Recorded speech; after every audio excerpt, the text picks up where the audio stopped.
M Zacharia ഇങ്ങനെയാണ് പറഞ്ഞത്. എത്ര പേരുടെ ഉത്തരവാദിത്വം സ്വർഗത്തിൽ ചെല്ലുന്നു ഞാൻ പറയേണ്ടി വരും എന്ന് നമ്മുടെ ആളുകൾ ചിന്തിക്കുന്നത് വളരെ നല്ലതായിരുന്നു. വേർപെട്ട സമൂഹങ്ങളിൽ ലഭിക്കുന്ന പോലെ വചന ശുശ്രൂഷയും വളരാനുള്ള അനുകൂല സാഹചര്യങ്ങളും മറ്റും അങ്ങനെയുള്ള പല പുതുതലമുറ സഭകളും വെറും ക്ലബ്ബുകളും മാത്രം. ഇപ്പോൾ ആഭരണം ധരിക്കാത്ത ഒരു സഹോദരിയെ കാണുമ്പോൾ നിങ്ങൾ എന്തുകൊണ്ട് ആഭരണം ധരിക്കുന്നില്ല എന്ന് ചോദിക്കാൻ മറ്റുള്ളവർക്ക് കഴിയും. അതിലൂടെ അവർക്ക് അവരുടെ ആത്മീയ സത്യങ്ങൾ പറയാനുള്ള ഒരു മുഖാന്തരവും കൂടെ അതായിത്തീരുന്നില്ലേ? വ്യത്യസ്ത ക്രിസ്തീയ സഭാ വിഭാഗങ്ങളിൽ വെച്ച് വേർപെട്ട ദൈവജനം എന്നറിയപ്പെടുന്ന ബ്രദറൻ പെന്തക്കോസ്ത് സഭാവിഭാഗങ്ങൾ ഒരു നൂറ്റാണ്ടിലേറെയായി മുറുകെ പിടിച്ചു വരുന്ന ആഭരണവർജനം തിരുവചന ഉപദേശമാണോ അതോ മാതൃകാപരമായ ഒരു ആചരണമാണോ എന്നത് ഈ നാളുകളിൽ സാമൂഹ്യ മാധ്യമങ്ങളിൽ ഒരുപാട് ചർച്ചയ്ക്ക് കാരണമായി തീരുന്നുണ്ട്. ഈ വിഷയത്തിൽ നാം എന്ത് ചെയ്യുന്നു, ദൈവവചനം എന്തു പറയുന്നു എന്നീ ആശയങ്ങളാണ് നാം ചർച്ച ചെയ്തത്. കേരളത്തിലെ വേർപാട് സമൂഹം സഭാഭേദമന്യേ ഈ ആഭരണവർജനം ഒരു നിർബന്ധമാക്കിയതുകൊണ്ട് അതിൻ്റെ ദോഷവശങ്ങൾ ഈ സമൂഹത്തിന് ഉണ്ടായിട്ടുണ്ടെന്നാണോ സാർ കരുതുന്നത്? ഞാൻ വളരെ വേദനയോടെ ഓർക്കുന്ന ഒരു തിക്താനുഭവമുണ്ട്. എനിക്ക് വളരെ നിരാശ തരുന്ന, ഞാൻ ഉൾപ്പെട്ടു നിന്നിരുന്ന ഒരു സഭയിൽ അവിടെ സൺഡേ സ്കൂളിലൊക്കെ പഠിച്ച് രക്ഷിക്കപ്പെട്ട 3 സഹോദരിമാരുണ്ടായിരുന്നു. അതിൽ ഒരാൾ നമ്മുടെ കൂട്ടത്തിൽ തന്നെ ഉണ്ടായിരുന്നു. മറ്റ് 2 പേർക്കും സ്നാനപ്പെടണമെന്ന് ആഗ്രഹം തോന്നി. അവർ ഞാൻ ഉൾപ്പെട്ടു നിന്ന ആ സഭയുടെ മൂപ്പന്മാരോട് വന്ന് ആഗ്രഹം അറിയിച്ചു. ഒരു നല്ല ആത്മീയരായിട്ടുള്ള മൂപ്പന്മാരായിരുന്നു. പക്ഷേ ഈ ആഭരണധാരണത്തെ സംബന്ധിച്ച് അവർ വളരെ കർക്കശക്കാരായിരുന്നു. ഈ 2 സഹോദരിമാരോടും അവർ പറഞ്ഞു ആഭരണം മാറ്റിയാലേ സ്നാനപ്പെടുത്താൻ പറ്റുള്ളൂ. അങ്ങനെ അവർ പിന്മാറിപ്പോയി. അത് കഴിഞ്ഞ് അവർ വേറെ ഏതോ ഒരു സ്വതന്ത്ര ഗ്രൂപ്പിലൊക്കെ ചെന്ന് സ്നാനപ്പെട്ടു. അവരുടെ പഴയ സമുദായത്തിൽ തന്നെ തുടരുകയും ചെയ്യുന്നു. പക്ഷേ എന്ത് സംഭവിച്ചെന്ന് ചോദിച്ചാൽ അവരുടെ മക്കളൊക്കെ വന്നപ്പോഴത്തേക്ക് അവർക്ക് അവരുടെ ആ സമുദായത്തിൻ്റേതല്ലാതെ ഭക്തിപരമായിട്ട് ഒരു പുരോഗതി ഇല്ലാതായിപ്പോയി. ഇനി അവരുടെ കുഞ്ഞുങ്ങളും അവരും ഇപ്പം സ്കൂളിലൊക്കെ പഠിക്കുന്ന പിള്ളേരാണ്. അവരുൾപ്പെട്ട് നിൽക്കുന്ന സമുദായത്തിൻ്റെ ആ പാറ്റേണിലേക്ക് അവരായിപ്പോയി. ഒരു പക്ഷേ അവർക്ക് പലർക്കും രക്ഷിക്കപ്പെടാനുള്ള സുവിശേഷം പോലും ലഭിക്കാനുള്ള സാധ്യതയില്ല. ഇതിനാരാ കാരണക്കാരൻ? നല്ല ആത്മീകരെന്ന് ഞാൻ ബഹുമാനിക്കുന്ന എൻ്റെ യഥാർത്ഥമായിട്ടുള്ള അഭിപ്രായം അങ്ങനെയുള്ള യഥാർത്ഥ ആത്മീകരായിട്ടുള്ള ഭക്തന്മാരായിട്ടുള്ള 2 മൂപ്പന്മാർ ആഭരണധാരണത്തെ സംബന്ധിച്ച് തെറ്റിദ്ധരിക്കപ്പെട്ടതുകൊണ്ട്, അല്ലെങ്കിൽ നമ്മുടെ സമൂഹം ഇങ്ങനൊരു നിബന്ധന വെച്ചതുകൊണ്ട് അതിനെതിരെ പ്രവർത്തിച്ചാൽ ഒറ്റപ്പെടുമോ എന്നുള്ള ഭയം കൊണ്ട് അവർ ആ സ്റ്റാൻഡ് എടുത്തത് കൊണ്ടാണ്. അതുപോലെ തന്നെ ഒരു മാർഷ്യൽ ആർട്സിൽ ഒരു ചാമ്പ്യനായിരുന്ന ഒരാളും ഇതുപോലെ അതേ സഭയിൽ തന്നെ സ്നാനപ്പെടാൻ വന്നു. അവർ തള്ളിക്കളഞ്ഞു. ആൾ പിന്മാറ്റത്തിലേക്ക് പോയി. അവസാനം വളരെ ഒരു ശോകപര്യവസാനിയായിട്ട് അവസാനിച്ചു. അപ്പോൾ ഇങ്ങനെ ഒരുപാട് നമ്മൾ ഒരാളെ സ്നാനപ്പെടാനായിട്ട് തടസ്സം ചെയ്യുമ്പോൾ, അല്ലെങ്കിൽ തിരുവത്താഴത്തിൽ സ്വീകരിക്കാതിരിക്കുമ്പോൾ ആൾ പിന്മാറിപ്പോയാൽ ഇനിയും കർത്താവ് വരാൻ 100 വർഷമുണ്ടെങ്കിൽ 200 വർഷമുണ്ടെങ്കിൽ 500 വർഷമുണ്ടെങ്കിൽ 1000 വർഷമുണ്ടെങ്കിൽ അത്രയും വർഷത്തേക്കുള്ള തലമുറകളെ നമ്മൾ ഇരുട്ടിലേക്ക് തള്ളിച്ചവിട്ടി വിടുക. ഇത് വളരെ ഗൗരവകരമായിട്ടുള്ളൊരു കാര്യമാണ്. എത്ര പേരുടെ ഉത്തരവാദിത്വം സ്വർഗത്തിൽ ചെല്ലുമ്പോൾ ഞാൻ പറയേണ്ടി വരും എന്ന് നമ്മുടെ ആളുകൾ ചിന്തിക്കുന്നത് വളരെ നല്ലതായിരിക്കും. ഞാൻ അഭിമാനമായിട്ട് പറയുകയല്ല, പക്ഷേ ഇന്നും വേർപെട്ട സമൂഹങ്ങളിൽ ലഭിക്കുന്ന പോലെ വചന ശുശ്രൂഷയും വളരാനുള്ള അനുകൂല സാഹചര്യങ്ങളും മറ്റെങ്കിലും ലഭിക്കത്തില്ല. ഇതെല്ലാം നിരസിച്ച് അവരെ ചവിട്ടി പുറത്താക്കുകയാണ് നമ്മൾ ചെയ്യുന്നത്.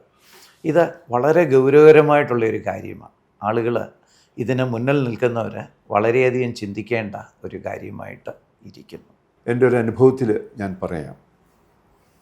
ഞാൻ ഒരു സ്ഥലത്തെ കൺവെൻഷൻ്റെ 19 സഭകൾ ഒരുമിച്ച് നടത്തുന്ന കൺവെൻഷൻ്റെ കൺവീനറായി 2 വർഷങ്ങൾ ഉണ്ടായിരുന്നപ്പോൾ പൊതുവിലൊരു ബൈബിൾ ക്ലാസ് തുടങ്ങി. ആ ബൈബിൾ ക്ലാസ്സിലേക്ക് പല പ്രിയപ്പെട്ടവരും സാമുദായിക പശ്ചാത്തലത്തിൽ നിന്നുള്ളവർ കടന്നു വന്നു. അവർ കടന്നു വന്നപ്പോൾ അവർ വചനം പഠിക്കുവാനായിട്ട് വളരെ ആർത്തിയുള്ളവരായിട്ടാണ് വന്നതെന്നുള്ളത് എനിക്കറിയാം. പക്ഷേ അവരൊക്കെയും അവരായിരുന്ന സാമുദായിക പശ്ചാത്തലത്തിൽ നിന്നും വേർപെട്ട് ലോക്കൽ ചർച്ച് എന്ന് പറയുന്ന ഇതിലേക്ക് പോയിട്ടുണ്ട്. അവരിന്നും നല്ല വിശ്വാസികളായി അവിടെ തുടരുന്നു എന്നുള്ളതാണ്. ഒരിക്കൽ എനിക്ക് അങ്ങനെയുള്ളൊരു സമൂഹത്തെ കാണാനും വന്നു എന്നുള്ളത് പറയാം.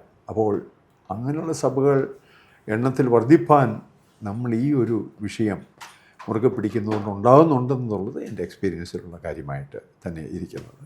ഇണയെ ആകർഷിക്കാനാണല്ലോ പ്രകൃതിയിൽ ജീവജാലങ്ങൾ അലങ്കാരം ധരിക്കുന്നതിൻ്റെ ഉദ്ദേശം. ഇപ്പം മയിലിൻ്റെ പീലി, അതുപോലെ ഈ ഭൂമിയിൽ മനുഷ്യനെ ദൈവം സൃഷ്ടിച്ചപ്പോൾ അവന് കാത് കുത്തിയിട്ടല്ല അവനെ സൃഷ്ടിച്ചത്, അവന് മൂക്കുത്തി ധരിക്കാനുള്ള നിലയിലല്ല ദൈവം അവനെ സൃഷ്ടിച്ചത്. അതൊക്കെ ഇണയെ ആകർഷിക്കാനുള്ള അല്ലെങ്കിൽ ലോകത്തിൻ്റെ ആകർഷണത്തിൻ്റെ ഭാഗമായി മറ്റുള്ളവരെ തന്നിലേക്ക് വലിച്ചടിപ്പിക്കാനുള്ള ഒരു ആകർഷണ മാർഗമല്ല യഥാർത്ഥത്തിൽ. ആ വാദത്തെ എങ്ങനെ തള്ളിക്കളയാൻ പറ്റും? അങ്ങനെ പറയുന്നവരുണ്ട്. അതായത് ഒരു വിശ്വാസിനിയായ സ്ത്രീ സ്വയം അലങ്കരിച്ച് മറ്റുള്ളവരെ ആകർഷിക്കാൻ ശ്രമിക്കുന്നത് തെറ്റാണ്. ഒന്നാമതായിട്ട് നമ്മൾ അവരോട് ചോദിക്കണം, നിങ്ങൾ എന്തിനാ ഇത് ധരിക്കുന്നത്? മനസ്സാ വാച കർമ്മണ ഇത് ആകർഷിക്കാനായിട്ടാണോ നിങ്ങൾ ചെയ്യുന്നത്? 99.9% ഇല്ല, അല്ല എന്നുള്ള ഉത്തരമായിരിക്കും.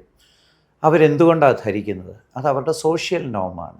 അവർ ജനിച്ചു വളർന്ന കുടുംബങ്ങളിൽ കാലാകാലങ്ങളായിട്ട് ഇത് ധരിക്കുന്നുണ്ടായിരുന്നു. അപ്പോൾ ഒരാൾ ധരിക്കാതെ ഇരുന്നാൽ വൈധവ്യം പോലെ വിധവയായ തീർന്നതിൻ്റെയൊക്കെ ലക്ഷണമായിട്ട് കരുതുന്ന സമൂഹങ്ങളാണ് നമ്മുടെ ചുറ്റുമുള്ള സമൂഹങ്ങൾ. അപ്പോൾ ആ സ്ഥിരമായിട്ട് ചെയ്യുന്ന ശീലം അല്ലെങ്കിൽ ആ ഒരു നോമ് അത് വിട്ടുപോകുന്നത് ബുദ്ധിമുട്ടാണ്. അപ്പോൾ അതുകൊണ്ടാണ് അവർ ധരിക്കുന്നത്. അതേസമയം തന്നെ ഈ ധരിക്കാതിരിക്കുന്നതും അതും ഒരു ശീലം കൊണ്ടാണ്.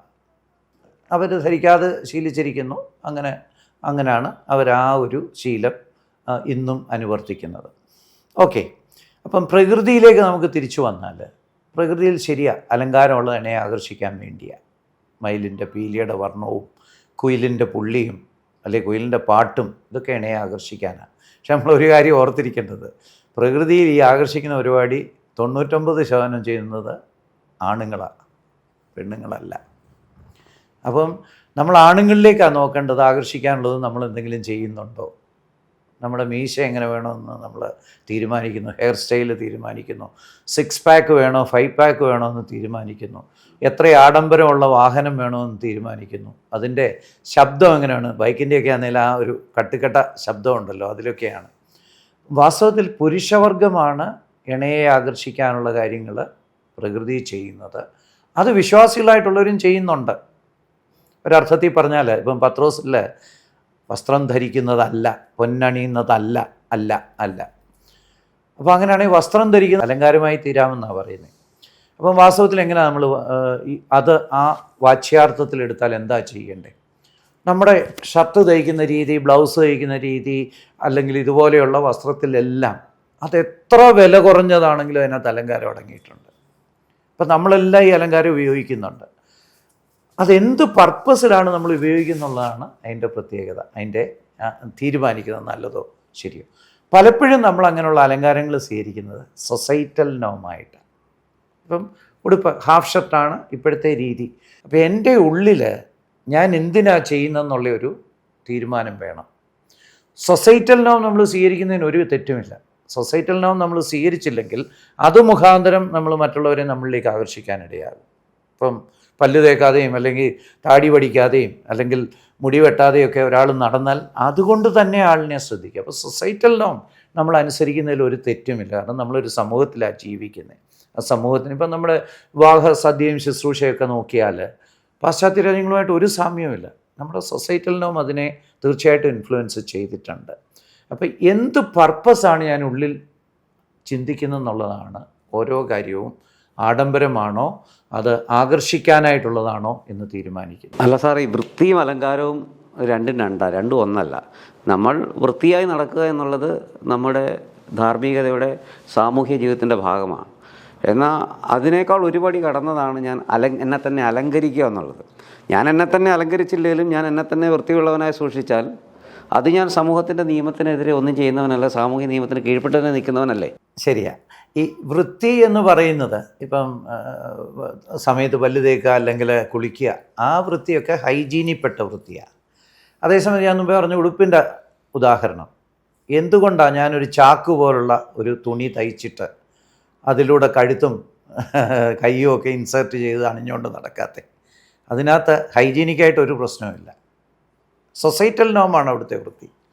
സൊസൈറ്റിയുടെ നോമിനനുസരിച്ച് ഞാൻ ജീവിച്ചില്ലേ ആളുകൾ എന്നെ ശ്രദ്ധിക്കും. അവിടെ ഒരു അട്രാക്ഷനാണ്. അങ്ങനെ ചെയ്യുന്നവർ പലരും ഉണ്ട്.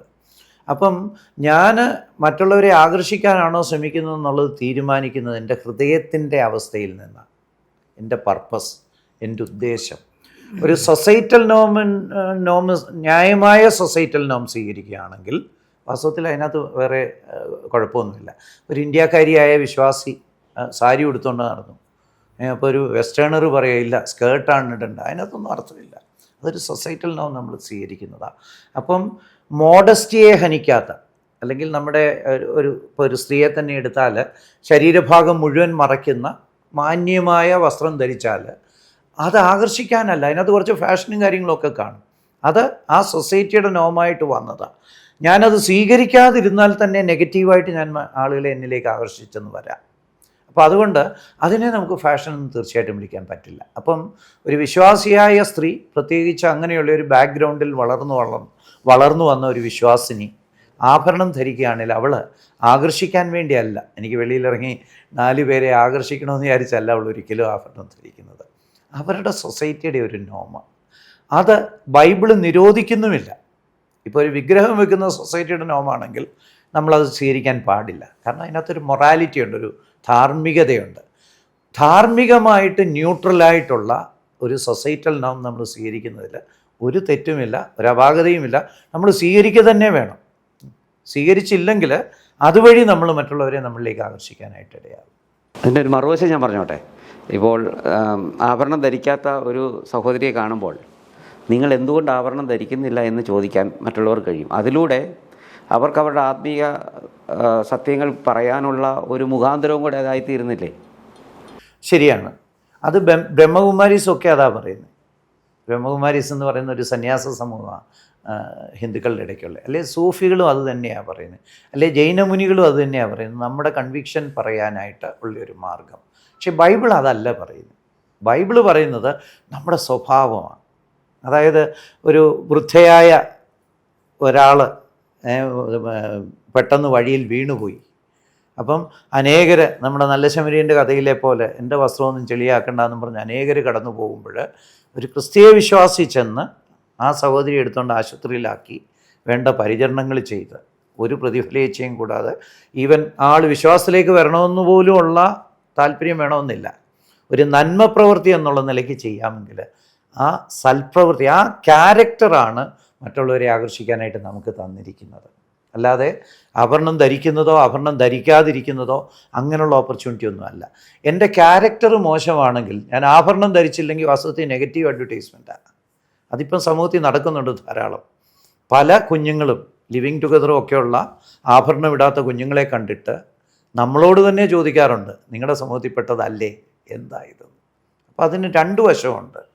ആഭരണം ഉപേക്ഷിച്ച ഒരാൾ നന്മ ചെയ്താൽ ശരിയാ, ഷെയർ ചെയ്യാനൊരു സാധ്യത കിട്ടും. തിന്മ ചെയ്താൽ യേശുക്രിസ്തുവിനെക്കുറിച്ചുള്ള ഒരു നെഗറ്റീവ് സുവിശേഷം, യേശുക്രിസ്തുവിൻ്റെ ആളുകൾ ഇങ്ങനെയാണ്, യേശുക്രിസ്തുവിൻ്റെ ആളുകൾക്ക് ഇങ്ങനെയും ജീവിക്കാമെന്നുള്ള ഒരു വികലമായ സുവിശേഷം പറയാനായിട്ട് ഇടയാകും. ഈ ചർച്ച ഇവിടെ അവസാനിക്കുന്നതിന് മുമ്പായി ഒരു ആകാംക്ഷാജനകമായ ഗൗരവതരമായ ഒരു ചോദ്യം കൂടി ചോദിക്കാൻ ഞാൻ ആഗ്രഹിക്കുക. കഴിഞ്ഞ 125 വർഷത്തിലധികമായി കേരളത്തിലെ വേർപെട്ട സമൂഹം വളരെ അമൂല്യമായി പിടിച്ചുകൊള്ളുന്ന ആഭരണവർജനം എന്ന ആശയത്തെ നാം നിരാകരിച്ചാൽ അത് നമ്മുടെ യുവതലമുറയെ മറ്റ് പുതിയ ന്യൂ ജനറേഷൻ സഭകളിലേക്ക് ചേക്കേറുന്നതിനും അവരെ ലോകത്തിലേക്ക് കൂടുതലായിട്ട് തള്ളിവിടുന്നതിനും അത് മുഖാന്തരം നിലവിലുള്ള ഈ പ്രസ്ഥാനം, ഈ ആത്മീയ പ്രസ്ഥാനം തകർന്ന് തരിപ്പണമാകാനുള്ള വലിയൊരു അപകടകരമായ സാധ്യതയും അതിൻ്റെ പുറകിൽ കാണുന്നുണ്ട്. അപ്പോൾ അതിനുള്ള സാധ്യത എത്രത്തോളമാണ്? ഇന്നത്തെ ചില പുതുതലമുറ സഭകളിലെങ്കിലും വിവാഹമോചനത്തിന് പ്രശ്നമില്ല, വിവാഹമോചിതരുടെ പുനർവിവാഹത്തിന് പ്രശ്നമില്ല, രക്ഷിക്കപ്പെട്ടോ എന്നുള്ള ആ നിർണയത്തിന് പോലും വളരെ പ്രാധാന്യമില്ലാത്ത ഒരവസ്ഥയിലാണ്. പലരും അവരവരുടെ സഭയിലെ മെമ്പർഷിപ്പ് കീപ്പ് ചെയ്തുകൊണ്ടാണ് അങ്ങനെയുള്ള സഭകളിൽ അംഗമാണ്. എന്ന് പറഞ്ഞാൽ അങ്ങനെയുള്ള പല പുതുതലമുറ സഭകളും വെറും ക്ലബ്ബുകളും മാത്രമാണ്. അപ്പം നമ്മൾ ആഭരണവർജനത്തിൻ്റെ പേരിൽ ആളുകളെ ഇവിടെ നിന്ന് അകറ്റി അങ്ങോട്ടേക്ക് തള്ളിവിടുക. മറിച്ച് ഈ ആഭരണം എന്നൊന്നും പറയുന്ന വലിയ വിഷയമല്ല. ഞങ്ങൾ സിമ്പിൾ വേ ഓഫ് ലൈഫിൽ വിശ്വസിക്കുന്നവരാണ്. നിങ്ങളുടെ കാര്യം നിങ്ങൾക്ക് തീരുമാനിക്കാം. പക്ഷേ നിങ്ങൾ രക്ഷിക്കപ്പെട്ട ആളാണെങ്കിൽ നിങ്ങൾക്ക് സ്നാനപ്പെടാം. അതുപോലെ നിങ്ങളൊരു വിശ്വാസിയാണെങ്കിൽ ഞങ്ങളുടെ കൂടെ തിരുവത്താഴത്തിൽ പങ്കെടുക്കാം. അതുപോലെ നിങ്ങളൊരു വിശ്വാസിയാണെങ്കിൽ നിങ്ങളുടെ വിവാഹം ഞങ്ങൾ നടത്തിത്തരും എന്നുള്ള സ്റ്റാൻഡ് എടുത്താൽ വാസ്തവത്തിൽ നമ്മുടെ സഭകളിൽ നിന്ന്, വേർപെട്ട സഭകളിൽ നിന്ന് വെളിയിലേക്കുള്ള ഒഴുക്ക് തടയപ്പെടുകയാണ് ചെയ്യുന്നത്. വെളിയിലേക്കുള്ള ഒഴുക്ക് വർദ്ധിക്കുകയല്ല ചെയ്യുന്നത്. കഴിഞ്ഞ അനേക ദശാബ്ദങ്ങളായിട്ട് നമുക്ക് അനേകരെ നഷ്ടപ്പെട്ട ഒരു പഴുത് അടയ്ക്കുകയാണ് ചെയ്യുന്നത്, തുറക്കുകയല്ല ചെയ്യുന്നത്. യഥാർത്ഥ വേർപാട് എന്ന് പറഞ്ഞാൽ എന്ത് എന്ന് ഞാൻ ദൈവവചനം പരിശോധിച്ചപ്പോൾ 1 തെസ്സലോനിക്കർ 1:9 അത് വളരെ വ്യക്തമായിട്ട് പറയുന്നുണ്ട്. വിഗ്രഹങ്ങളെ വിട്ട് ജീവനുള്ള ദൈവത്തിങ്കിലേക്ക് വേർതിരിഞ്ഞ് വരുന്നതാണ് യഥാർത്ഥ വേർപാട്. അതിനപ്പുറമായിട്ട് ആഭരണം ധരിക്കാതിരിക്കുന്നത് വേർപാടിൻ്റെ അടയാളമാണ് എന്ന് പറഞ്ഞാൽ അതിനടിസ്ഥാനപരമായി ഒരു വചനം പോലും തിരുവചനത്തിൽ കാണാനായിട്ട് സാധിക്കില്ല എന്ന് മാത്രമല്ല, ഞാനായിരിക്കുന്ന വേർപാട് സമൂഹത്തിൽ പ്രമുഖരായിരിക്കുന്ന അനേകര് ഈവൻ സ്നാനത്തിന് ഇത് തടസ്സം പറയത്തക്കവണ്ണമുള്ളൊരു വചനം തിരുവചനത്തിൽ കാണുന്നേ ഇല്ല എന്ന് എഴുതിയവരാണ് ഉള്ളത്. ഓക്കെ, സാർ എഴുതിയ ആ പുസ്തകത്തിൽ ഈ വിഷയത്തിൽ പലരോടും അഭിപ്രായങ്ങൾ ചോദിച്ചല്ലോ. അപ്പോൾ അവരുടെ പ്രധാനപ്പെട്ട ആശയങ്ങൾ എന്തൊക്കെയായിരുന്നെന്ന് ചുരുക്കം വാക്കുകളിൽ പറഞ്ഞാൽ നന്നായിരുന്നു. ഞാൻ ചോദിച്ച ചോദ്യം ഇപ്രകാരമാണ്: സുവിശേഷം കേട്ട് കർത്താവിൽ പൂർണ്ണ ഹൃദയത്തോടെ വിശ്വസിച്ച് രക്ഷിക്കപ്പെട്ട് പരിശുദ്ധാത്മാവിനെ പ്രാപിച്ച് കർത്താവിൻ്റെ ശ്രേഷ്ഠമായ കൽപ്പന ജലത്തിൽ അനുസരിക്കുവാൻ ആഗ്രഹിക്കുന്നവരെ ആഭരണം വർജിക്കാത്ത ഏക കാരണത്താൽ സ്നാനം കഴിപ്പിച്ചുകൂടാതെ വണ്ണം വെള്ളം വിലക്കുന്നത് തിരുവചനത്തിന് നിരക്കുന്നതാണോ എന്നായിരുന്നു എൻ്റെ ചോദ്യം. എനിക്ക് ലഭിച്ച അന്ന് ജീവിച്ചിരിക്കുന്നതിൽ പ്രമുഖനായിരുന്ന M.M. സക്കറിയ ആ അപ്പച്ചൻ ഇങ്ങനെയാണ് പറഞ്ഞത്: വെള്ളം വിലക്കുന്നതിന് ആധാരമായ വചനം തിരുവെഴുത്തിൽ ഇല്ല. മറ്റു പലരും പറഞ്ഞ സ്റ്റേറ്റ്മെൻറ്റ് ഞാൻ പറയുകയാണ്, ദൈവവചന പ്രകാരം ഉള്ള വിഷയമാണ്. പൂർണ്ണ ഹൃദയത്തോടെ വിശ്വസിക്കുന്നുവെങ്കിൽ സ്നാനമാകാം. വചനത്തിൽ സ്നാനവും ആഭരണവുമായി നേരിട്ട് ബന്ധമൊന്നും ഇല്ല. വെള്ളം വിലക്കുന്നത് തിരുവചനത്തിന് നിരക്കുന്നത് അല്ല. ആഭരണം ധരിക്കുന്നതിൻ്റെ അടിസ്ഥാനത്തിൽ സ്നാനപ്പെടുത്താതിരിക്കുന്നത് ശരിയല്ല. ആഭരണം ധരിച്ചിരിക്കുന്നുവെന്നതിൻ്റെ കാരണത്താൽ സ്നാനം വിലക്കുവാൻ പാടില്ല. സ്നാനപ്പെടുത്താതിരിക്കുന്നത് ഒരിക്കലും തിരുവചനത്തിൻ്റെ വിഷയത്തിൽ നിരക്കുന്നതല്ല, തിരുവചനത്തിന് നിരക്കുന്നതല്ല. സ്നാനപ്പെടുത്താതിരിക്കുന്നതിന് കാരണം സത്യവേദപുസ്തകത്തിൽ കാണുന്നില്ല. ഇത് പ്രമുഖരായിരിക്കുന്ന വേർപാട് ദൈവദാസന്മാർ എനിക്ക് രേഖാമൂലം തന്നിരിക്കുന്ന കാര്യങ്ങളാണ് ഞാൻ ചുരുക്കമായി പറയുവാനായിട്ട് ഇടവന്നത്. ആരംഭത്തിൽ മാതൃകാപരമായ ഒരു ആചരണമായി ആരംഭിച്ച ആഭരണവർജനം കാലങ്ങൾ കഴിഞ്ഞപ്പോൾ നിർബന്ധിതമായി അടിച്ചേൽപ്പിക്കപ്പെടുന്ന ഒരു വിഷയമായി തീർന്നു എന്നാണ് ഈ ചർച്ചയിലൂടെ നാം മനസ്സിലാക്കിയ കാര്യം. ഈ ആശയങ്ങൾ ബരോബയിലെ വിശ്വാസികൾ ദൈവവചനം പരിശോധിച്ചതുപോലെ നമുക്കും പരിശോധിക്കുവാൻ ദൈവം നമ്മെ സഹായിക്കട്ടെ. ഈ ചർച്ചയിൽ പങ്കെടുത്ത കർത്താവിൽ ആദരണീയരായ ജെയിംസ് വർഗീസ് IAS സുവിശേഷൻ VM ജോൺ കോട്ടയത്തോടും ഹൃദയം നിറഞ്ഞ നന്ദി ലൈഫ് ഫോക്കസ് TVക്ക് വേണ്ടി അറിയിക്കുന്നു. അടുത്തയാഴ്ച മറ്റൊരു വിഷയമായി കാണുന്നവരെ എല്ലാവർക്കും ഷാലോം.